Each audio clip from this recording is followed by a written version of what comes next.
Estoy nervioso. Sí, Muy buenas de algo. Una vez más, soy Alejandro Gutiérrez Velázquez y él, mi amigo Omar Trejo Acosta.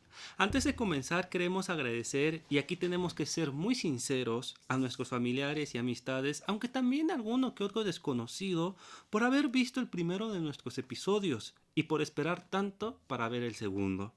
Con esto también anunciamos que nuestros episodios se lanzarán a finales de cada mes, para que nos dé tiempo para preparar los temas, porque ediciones de video, como pueden notar, no tenemos. Igualmente, si nuestra audiencia de siempre o casual les interesa un tema o gustan que hablemos de alguna serie, película, videojuego, obra literaria o muchas cosas más, ponerlo en los comentarios. Ojalá ayudemos a despejar algunas dudas. O si no, divertirnos un poco en el proceso, porque no hay nada más divertido para nosotros y ojalá para algunos de nuestros oyentes que poder nombrar lo complejo con las mismas palabras del día a día. Muchas gracias. Bienvenidos a La Cantonade, un canal donde no buscamos denigrar ni desacreditar o acreditar algún saber o práctica que surja de nuestro hablar. Aquí venimos a hablar de psicoanálisis, pero a hablar al fin y al cabo. Y una de las cuestiones en las que venimos a hablar el día de hoy es la infancia. Porque ¿quién no ha llegado a escuchar con eufemismos o aforismos, es decir, de una forma más discreta, más oculta, más secreta, o como una ley hecha y derecha, que la infancia es destino? Un ejemplo de un eufemismo de esto es cuando en una película o serie, o inclusive en una conversación cotidiana, uno quiere darle la respuesta al comportamiento de otra persona a través de la infancia, de su infancia. A un niño le pegaron, le insultaron, es violento. Lo abrazaron, le dijeron palabras bonitas, es bueno. Y así sucesivamente. Esos análisis no es que estén mal, por supuesto que no, pero reducirlo a ese único factor, bueno, para eso estamos aquí reunidos, Omar. bien, pues me parece que este es un episodio muy interesante para plantear una pregunta que, que debería de ser importante, no para los psicoanalistas solamente, sino para las personas que le entran a estudiar a este tipo de cosas. Desde las ciencias, la medicina, la filosofía y el mismo psicoanálisis, una pregunta que es ¿por qué es un niño? Que es, parece que la pregunta que vamos a plantear o no para responder, porque me parece que responder sería, no sé si imposible o difícil, sobre todo porque se necesita de una muy buena experiencia, al menos así lo pienso, de una buena experiencia para responder que es un niño. Experiencia que va quizá desde nuestro lado, que es la clínica o el psicoanálisis con niños, desde la atención hasta una experiencia teórica, que a veces eso complica más la situación. Eh, yo, pensando en este texto, planteaba no solo la cuestión por qué es un niño, eh, y traía también la cuestión que me parece prudente para, para hablar sobre las cuestiones de la infancia, de qué es un niño y qué es la infancia en el mundo contemporáneo, y esto anudándolo a qué es un niño dentro del psicoanálisis. El mundo contemporáneo, claro, que, que lo ubico desde lo social hasta lo médico, lo científico, lo filosófico, lo epistemológico, que cada una de esas partes de, de, de la vida tendrá algo que decir acerca de los niños. Y quisiera comenzar leyendo unas palabras con las que François Dolto aperturó un bello texto que se llama La causa de los niños. Eh, Que François Adulto, hay que recordarlo, es una psicoanalista de niños francesa que, bueno, que estuvo con con Lacan, ¿no? Lacan. Sí, fue una gran psicoanalista de niños francesa que revolucionó, me parece que una parte de la terapéutica con niños, no solo psicoanálisis, sino también psicología, en general la terapéutica. Eh, y Dolto inaugura este texto diciendo, la causa de los niños está muy mal definida en el mundo y ello por tres razones. Uno, el discurso científico, cada vez más abundante a la materia, disputa al discurso literario el monopolio del conocimiento de la primera edad en la vida. Este discurso oculta la realidad simbólica, la capacidad específica, la energía potencial que cada niño encierra. 2. La primera preocupación de la sociedad es rentabilizar el costo de los niños. 3. Los adultos tienen miedo de liberar ciertas fuerzas, ciertas energías que los pequeños evidencian y que ponen en cuestión su autoridad, sus conquistas, sus privilegios sociales. Ellos proyectan sobre los niños sus deseos contrariados a su malestar y les imponen sus modelos. Y por eso pensaba en traer a cuenta que para definir un niño era necesario introducir un análisis sobre la época. Sí, sobre la época como hoy la concebimos, que me parece que es bueno plantearla como la época posmoderna. Quizá algunos encuentren algunas desdichas sobre esto, algunos les traiga ventajas, pero me parece necesario colocar la época y plantear algunas cosas de la época capitalista, una época consumista, una época de violencia, una época de muchísimas oportunidades y muchísimas ventajas en cuanto a científicas, que permite realizar muchísima, principalmente descubrir y hacer avances en muchas cuestiones, y hay cosas de la niñez que permite la época, pero que también no debemos olvidar que es una época de mucha vulnerabilidad para algunos niños, y me parece que es una época donde la infancia se ha definido incluso de acuerdo al modo de vivir y a estos malos nombres de primero y segundo y tercer mundo, si es que existe un segundo mundo incluso, un primero y un tercero. Pero que la infancia es distinta en cada uno de estos espacios. Por eso me parece prudente enlazar un poco con la época la definición de la infancia.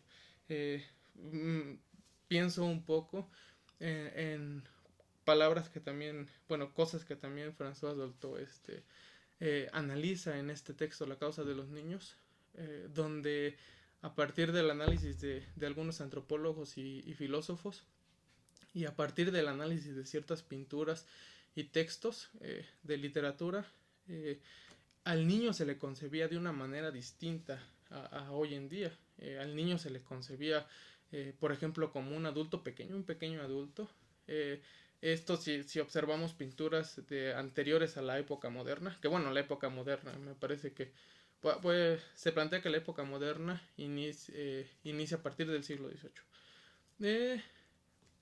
Así como un modernismo, pero habría que hacer revisiones desde anteriores al siglo XV para comenzar a hablar de la época moderna, pero serán cuestiones de otro episodio posiblemente, porque este no nos daría la vida y habría que analizar muchísimas cosas aparte de solamente algunas palabras que podrían salir y de pinturas. Pero parecía que el niño solamente había una especie de igualdad entre el niño y el adulto, igualdad en el sentido de que parecía que la estatura era lo único que era distinta en los niños con los adultos. Sí, incluso, bueno, hemos visto memes y videos de cómo ponen a los niños en 1900, 1800 y como salen y dicen, madre, ya tengo 10 años y la madre, toma tu rifle y ve a la guerra, ¿no? Claro. Y ahora pues los ponen así, madre, ya tengo 21 años y ¿qué quieres de comer? ¿Qué quieres de desayunar? Todas estas situaciones, ¿no? Que van cambiando. Claro, incluso cabría la pregunta de si ahí había un niño. O sea, claramente había un niño, pero si se concebía un niño en ese tiempo y en ese espacio de la época. Bueno, insisto, las ropas, un poco concluyendo la idea anterior, las ropas eran las mismas y las caras eran parecidas o casi las mismas que las de los adultos. Y lo único que diferenciaba era la talla, que eran más pequeños y por ahí he leído que se les llamaba adultos pequeños o pequeños adultos. Eh, claro que eso ya no se ve, ya no se pinta de esa manera al niño, porque han surgido, vuelvo, ciertas cosas, ciertas características dentro de la ciencia, dentro del derecho, dentro de la misma psicología, del psicoanálisis, eh, de la filosofía, de los saberes de la vida del ser humano, que le han permitido a ese niño ser otro sujeto.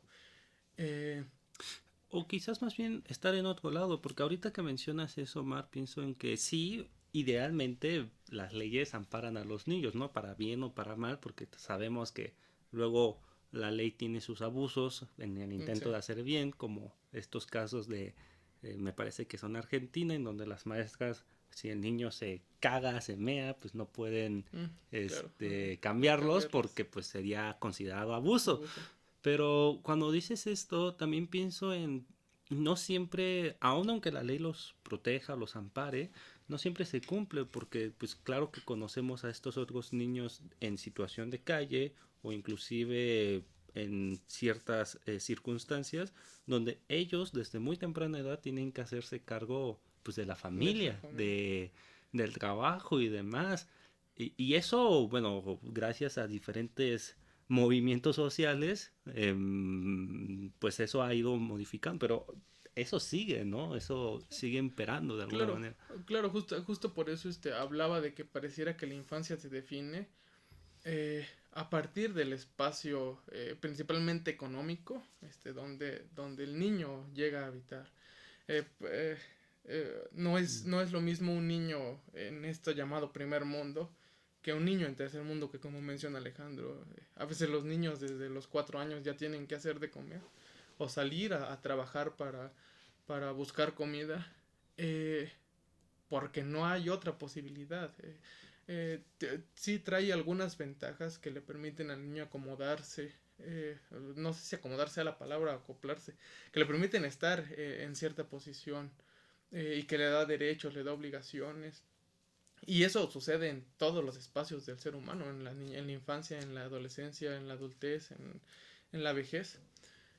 Eh, pero también trae ciertos costos, ciertas vicisitudes que se miden, insisto, hoy en parte y desde un extremo, me parece, desde lo que el país, lo que la región o el país o el contexto puede producir y puede hacer para que estos niños tengan ciertas o cuántas condiciones deberían de tener.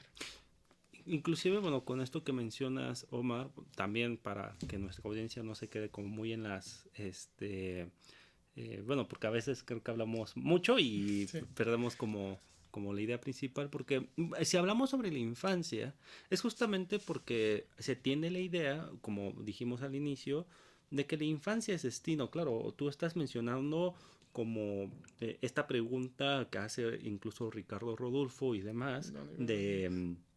dónde viven los niños o, bueno, en todo caso, qué es un niño, ¿no? Porque cuando uno se pone a ver cómo esta como arqueología,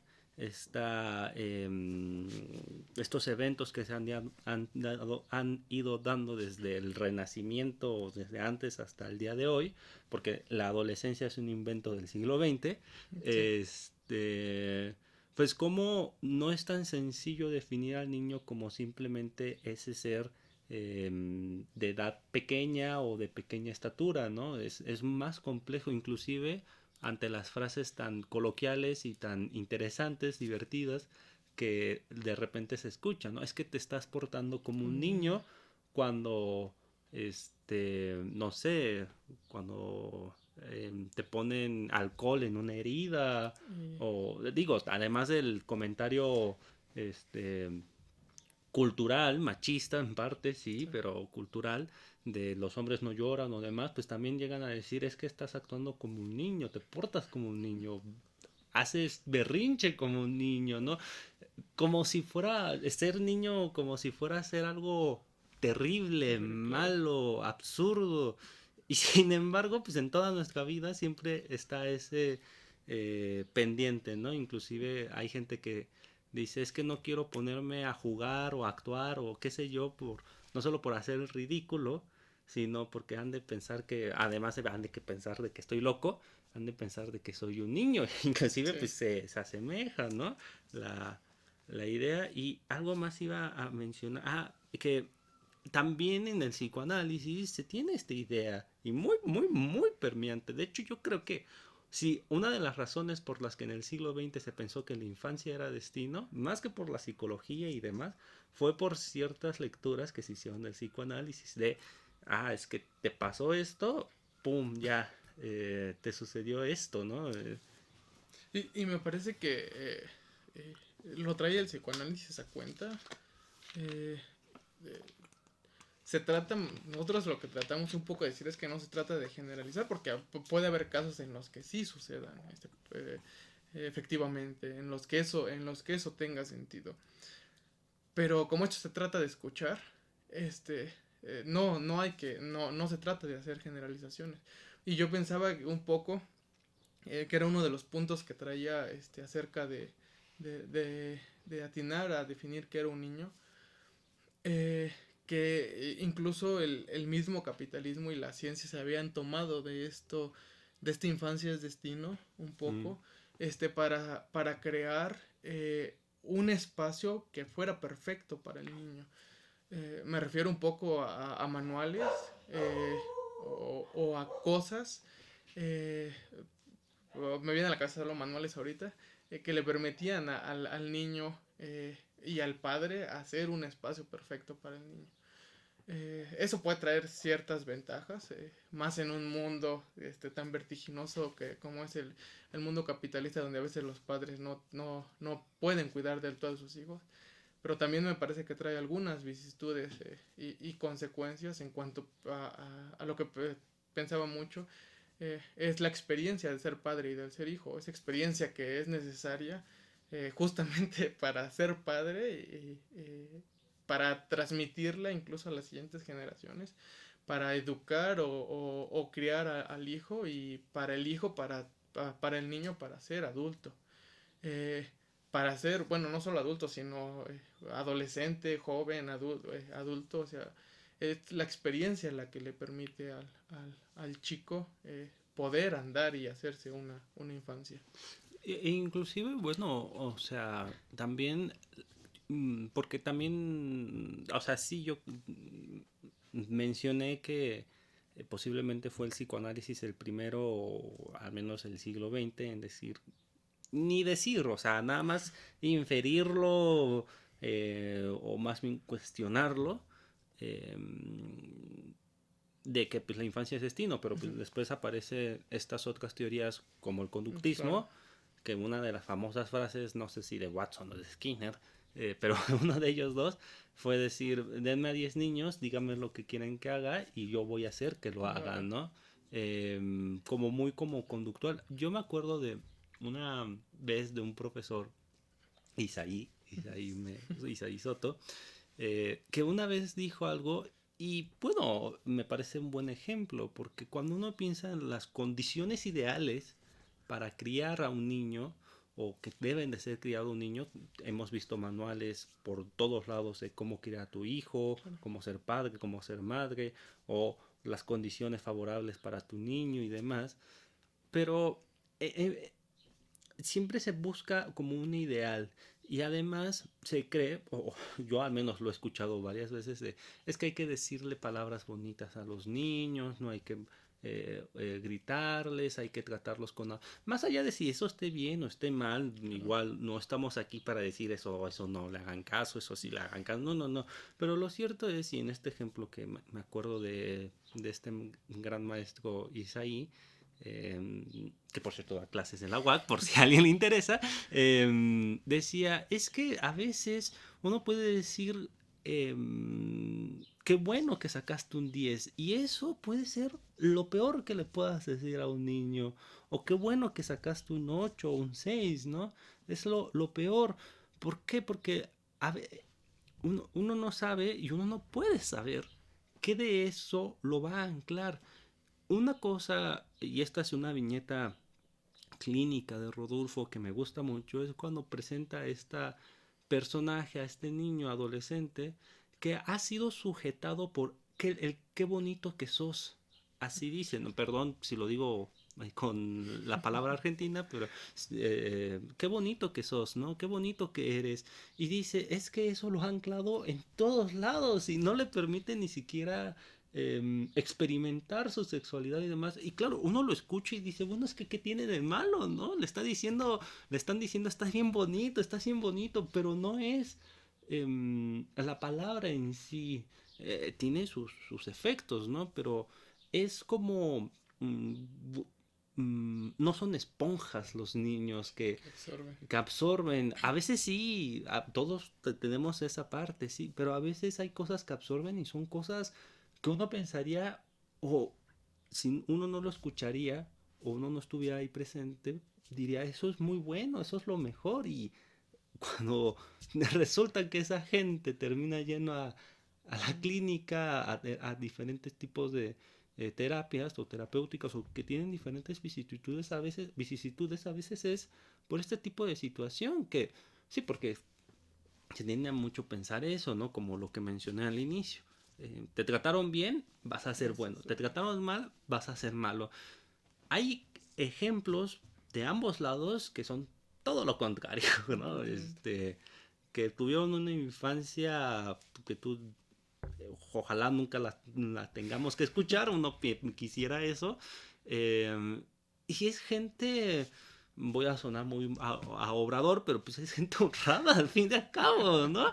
Y al revés, hay gente, y las series de asesinos seriales a veces lo ponen ahí como el gran misterio, que tuvieron una buena vida, y aún así son como lo peor. Y hay otras series o otras, son como la mayoría, que no, que dicen como una causa y Sí. efecto, ¿no? Y me parece que justamente hablamos de que es un poco más complejo que esa situación.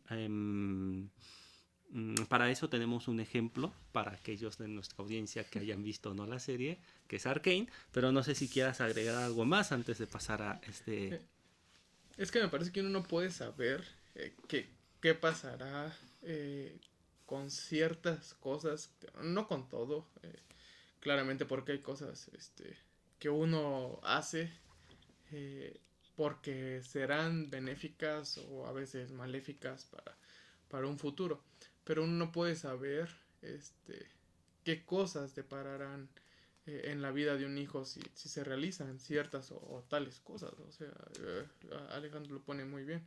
O sea, puede que a alguien le vaya súper bien en la infancia y por alguna otra razón la vida adulta sea un infierno. Y eso no quiere decir que la infancia fue un infierno, porque en la infancia le fue muy bien, en la vida adulta fue un infierno, sino que el sujeto vive, el individuo vive y en esas vivencias ocurren. Y a veces ciertas vivencias dañarán de alguna manera o beneficiarán de alguna manera al sujeto. Por eso hablaba de la experiencia, de lo importante que es la experiencia en la infancia y en todas las épocas del sujeto, porque le permite hacer algo, le permite hacerse algo a la persona. Hay una... Antes de pasar al ejemplo como más extenso, pero hay una escena de House, perdón si siempre me remito a House, pero tú más bien porque aquí solo me han escuchado una vez, pero me escucharás mucho hablar de House. Hay un episodio donde, ya en la última temporada, donde empiezan a narrar como sus infancias terribles los empleados, ¿no? Y demás. Y hay una que no, o sea, que se escapó de casa y que House está duro y dale de que sufrió de niña, ¿no? Porque todos eran, no, pues mis padres se peleaban, no, pues mi madre se alcoholizaba, no, pues tal situación. Y entonces al final del episodio la chica pues se sincera con House, o sea, pues no nada así como así, nada más porque pues estaba ahí duro y dale, y le dice, mis padres eran un matrimonio feliz, me querían, me aceptaban, les decían voy a llegar tarde, voy a hacer esto, muy bien, tú hazlo, que quién sabe qué. Y entonces dice, y pues me fui. ¿Por qué? Porque estaba harta de esa situación. Y House se le queda viendo y le dice, porque la frase de House en ese episodio es, los padres fastidian la vida de los niños, siempre, siempre nos fastidian la vida. Y entonces se le queda viendo y le dice, tus padres te fastidiaron al no fastidiarte. Así te fastidiaron. Y me encanta porque pues efectivamente, ¿no? Yo me acuerdo... Eh, de escenas de películas y demás en donde pues los niños se pelean por quién tiene la mamá más terrible en el mundo, o el papá más ausente del mundo, y se quedan así, pues se dan cuenta que están, claro, es un juego, es parte de una creación ahí de por medio de un lazo, pero pues efectivamente, o sea, me parece que House lo pone muy como muy en pie, ¿no? Y para hablar en un término un poco más, porque ahorita fuimos un poco más teóricos, empezamos un poco más teóricos, pero hay una serie que yo les recomiendo a toda la audiencia ampliamente. Omar ya la vio, la platicamos, la discutimos, a mí me fascina en todo su espectro, no solo porque soy un, o bueno, era un habitual jugador del videojuego que se basó, que es League of Legends, o LOL, como lo quieran llamar, por la abreviatura en inglés. En español es La Liga de las Leyendas. Y esta serie se llama Arcane, está en Netflix. Siempre va a estar porque pues, la creó Netflix o lo patrocinó Netflix. El punto es que ahí tiene la N gigante, ¿no? Y en esta serie me encanta, y ya te lo había platicado, pero lo vuelvo a decir aquí en voz alta, porque es una serie que a mí me gusta mucho, porque demuestra justamente, es una piedra angular de decir, la infancia no es destino.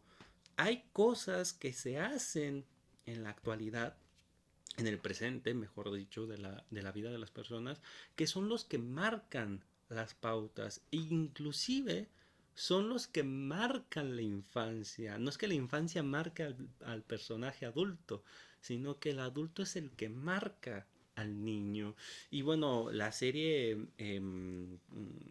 tiene mucho de dónde agarrar. Podríamos, bueno, a mí no me importaría hacer un episodio abocado y dedicado únicamente a la serie.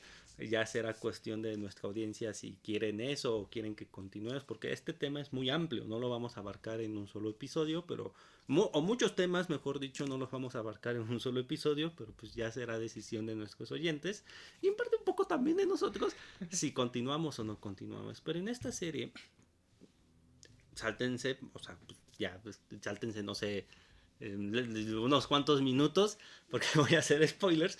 En esta serie pasa una escena muy en particular, porque está este personaje llamado Jinx, apodado Jinx, que su nombre real es Powder, y te va mostrando su infancia, parte inclusive un poco de su adolescencia, ¿no? Y la adultez. Y esta chica a la que le dicen Jinx, sus familiares adoptivos, eh, en el término de que trae mala suerte, parece ser, yo no lo sabía, que Jinx es como un ¿cómo se le dicen a estas palabras inventadas? Neologismo. Un neologismo de mala suerte. Bueno, yo no sé, yo no soy experto en inglés. este, y le dicen eso como de mala suerte.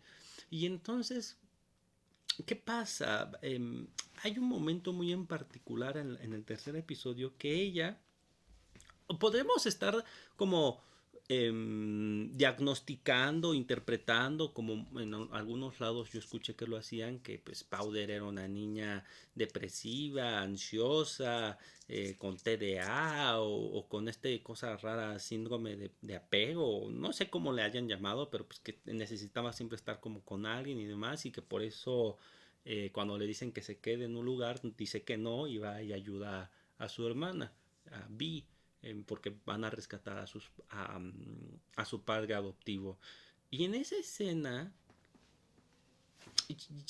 Powder hace explotar donde están, o sea, mata a toda su familia, excepto a Vi, la mata. Y en ese momento Vi se enoja de una manera, pues acaban de morir toda. Y no es que la mate, mejor, porque justo eso sería pensar que Jinx mató, o Powder mató a la familia por lo que hizo. No, no, no, porque eso es lo mismo que echarle la culpa y demás. Hay una serie de circunstancias que ahí se cumplen que al momento de ella querer ayudar, pues termina siendo todo lo contrario. ¿Cuánta gente no le ha pasado que cuanto más quiere ayudar, más empeora la situación, ¿no? Pero bueno, y en ese momento Vi le da un golpe a Powder y le dice, tienen razón todos, eres una Jinx. Jinx y se va corriendo, la toma el malo, la adopta, pasa una serie de cosas, son 6 episodios, me estoy saltando un montón de tiempo y Un 8, ¿no? sí, son como 8. 8, sí, son como 8. 9, de hecho son Ah, 9, 9. sí. Pero bueno, el punto, perdón si voy un poco rápido, pero pues entendemos que pues, después de media hora de estar hablando, como que la gente, hasta nosotros, de repente empezamos a perdernos un poco en las ideas. Pero en esta situación tan particular, llega al final de la serie, un final precioso, o sea, mejor, es bello, es excesivamente bello, no quiere decir que sea bonito, sino que es bello, convoca al menos a mí muchos sentimientos de por medio. Yo no sé si a ti te convocó tantos sentimientos como a mí, pero en esta escena en donde este personaje Jinx hace tomar una decisión a Vi, le hace tomar una decisión porque le dice, tú vas a decidir dónde yo me voy a sentar, quién voy a ser yo. Si Powder, la niña bonita, agradable, coqueta, o voy a ser Jinx, la destructiva, la loca, la maníaca, la que no puede estar con nadie.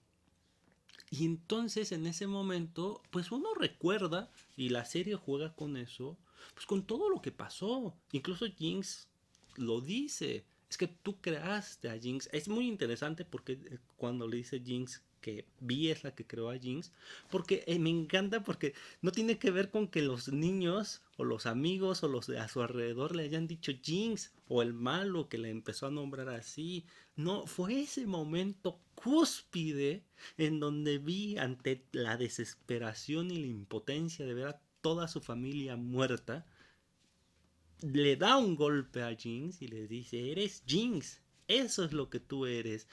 Es precioso porque a ella no le importaba ese nombre, ni siquiera se lo había comido, ni tragado, ni lo habían compuesto. Era una palabra cualquiera. Es ese momento, esa escena en particular, la que lo convoca, podemos decir la que lo convoca. Tiene sus influencias, que los niños le hayan dicho Jinx, claro que sí, pero no era lo definitorio, ¿no? Y además, cuando llega esta escena final, que dice, tú vas a decidir dónde me voy a sentar, su segundo padre adoptivo, que es el malo de la serie, malo entre comillas, porque también tiene... Eh, uno termina simpatizando con cierta parte de ese personaje. Llega la escena y cuando este padre adoptivo, este segundo padre adoptivo, quiere matar a Vi, a la hermana, en un momento climático, muy climático, porque Jinx está teniendo un montón de voces en su cabeza que le están recordando absolutamente todo. Y cuando Silco, que se llama el padre adoptivo, el malo, vamos a ponerlo así, comillado, toma un arma para matar a Vi, para deshacerse ya por fin de una vez de ese personaje, Jinx toma inmediatamente su arma y dispara. Al espectador no se le dice a quién le disparó. Los que juegan League of Legends pues saben evidentemente a quién le disparó, pero los que no pues se quedan así como muy expectantes, ¿no? Y mata a Silco. Y entonces Jinx se sienta en la silla de Jinx, no en la de Powder. Y me encanta, es preciosa la escena, porque es la escena que rompe completamente con la idea de que por culpa de que Vi le dijo Jinx, por culpa de que Silco le dijo Jinx, por culpa de que sus otros hermanos adoptivos le dijeron Jinx. No, no, o sea, ella toma la decisión no solo de sentarse en donde se sienta, sino de matar a este padre adoptivo Silco. Lo mata. Lo mata para proteger a BC. Podemos interpretar, podemos pensar en un montón de situaciones, pero al final ella lo hace y ella se siente, y me encanta porque es como muy irónico, porque le dice a Vi, tú vas a decidir dónde me siento y ella termina decidiendo dónde se sienta, porque es precioso, le dice, tú creaste a Jinx, pero es ella la que se siente en ese, no es Vi la que toma la decisión, es Jinx. Y la música que ponen de fondo, impactante, ¿no? Se llama, ¿qué podría haber sido? No lo voy a pronunciar en inglés, pero así se llama la canción y es fascinante, verdaderamente fascinante, porque la serie siempre juega, y eso nos pasa mucho en la vida en general, en la infancia, cuando se habla de la infancia, de qué pudo haber sido. La canción dice, fíjate, porque la busqué hace poquito, y dice, me duele, y quiero que te duela, como a mí me duele, cuando juego a qué podría haber sido. La palabra juego no la había escuchado y dije, por Dios, sí, o sea, jugamos, siempre jugamos al qué podría haber sido. Y cuando eso se cierra en una decisión de un antes y un después, como Jinx, cambia completamente la situación. A mi gusto, la serie muestra, mejor dicho, cómo en toda la terminología psicoanalítica se constituye un sujeto, que ya no deja de ser solo afectado por una simple palabra, ¿qué es eso? O una simple infancia, ¿qué es eso? La vuelve suyo, se la apropia y ella, sin ser manipulada, condicionada, toma, toma esa decisión de matar a su padre adoptivo y de hacer otra cosa que no lo voy a decir porque tienen que ver la serie. Porque es el final de la serie. Porque es el final de De la la serie, tercera además. temporada. Sí, exacto. Entonces, bueno, yo no sé tú qué piensas de esta serie para ir acabando. De si, bueno, compartes mi opinión de que pues es una serie en donde se puede mostrar muy bien no solo las distintas infancias, porque también hay un juego de eso, sino cómo la infancia no es destino. Incluso con el complejo de Edipo, es interesante con esto que mencionabas de los pequeños adultos, porque no es que por la crianza que tuvo Edipo hace lo que hace. Eso lo podemos Discute. discutir.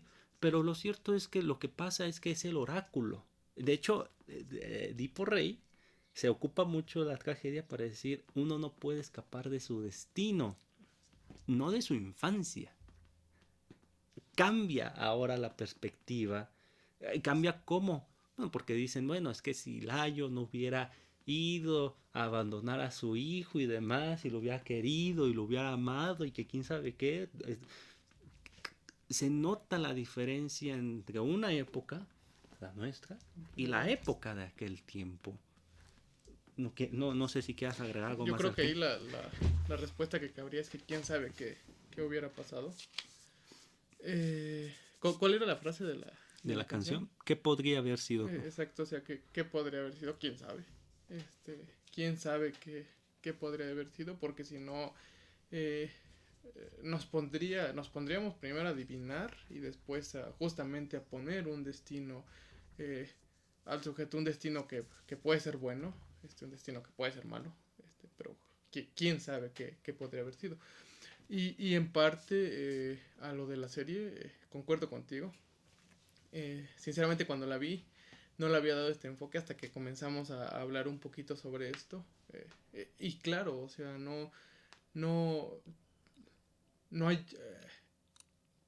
aparte es una escena tan estrepitosa porque todo sucede de golpe y viene de ciertas cámaras Enfocadas. enfocadas eh, que uno se saca completamente de onda. Pero después de hacer un análisis, y más con el final, o sea, esta chica, Jeans, eh, toma la decisión por su cuenta. A veces, aparte, si uno ve la serie, o sea, Jeans tomaba decisiones porque este padre adoptivo eh, lo ponía así. O sea, ahí parecía que sí había un lugar para Jeans en este padre adoptivo y sin embargo el hecho de que primero mate a este padre, que aparte sería interesante hacer un análisis acerca de algunos conceptos que tienen que ver con la muerte del padre dentro del psicoanálisis. Jin se coloca en otro lugar y el final, insisto, es una decisión que yo creo que nadie lo esperaba. Más cuando va viendo la serie y cómo va pasando la serie. Nadie lo esperaba. Y es completamente lo que Alex dice, que también también tendríamos que hacer un episodio. Eso da para muchísimos más episodios, que es la constitución del sujeto. Quizás será más adelante, porque también lleva ciertas cosas antes de hablar de habría que hablar de ciertas cosas antes de la constitución del sujeto, eh, pero que lo constituyen en su lugar de jeans, como dice Alejandro, ya no porque la hermana lo haya dicho, sino porque ella decide hacerlo de esa manera. Decide sentarse en esa silla. Eso es algo, bueno, que me impacta y me sigue impactando de la serie. Y bueno, pues con eso vamos a concluir. Evidentemente no, como siempre hemos dicho y como dije al principio, hablamos sobre la infancia. No respondimos nada de la infancia, pero hablamos sobre la infancia. Me parece que el siguiente capítulo podríamos plantear algunas ideas sobre qué es la infancia. Sí, ¿Qué? desde el psicoanálisis, inclusive pues ver si así gustan. Bueno, nosotros ya también veremos. Sí. Traer a algún invitado para que pues también haya un poco más de diversidad en interacción. Interacción también. Sí. Bueno, pues les agradecemos, como siempre. Esto es La Cantonade, un espacio donde hablamos del psicoanálisis, aunque no del psicoanálisis solamente teórico y de los libros, sino siempre trayendo a la colación la cotidianidad. Nos esperamos el siguiente episodio, que es en el siguiente mes, y de nuevo pues los invitamos a si tienen alguna duda, algún comentario, si me veo mal con barba, pues me la quito, no lo sé. Pues esperamos leerlos y pues si no quieren comentar nada y les gusta esta modalidad, pues continuaremos nosotros dos proponiendo diferentes temas. Nos despedimos. Esto es La Cantonade. Hasta Gracias. luego.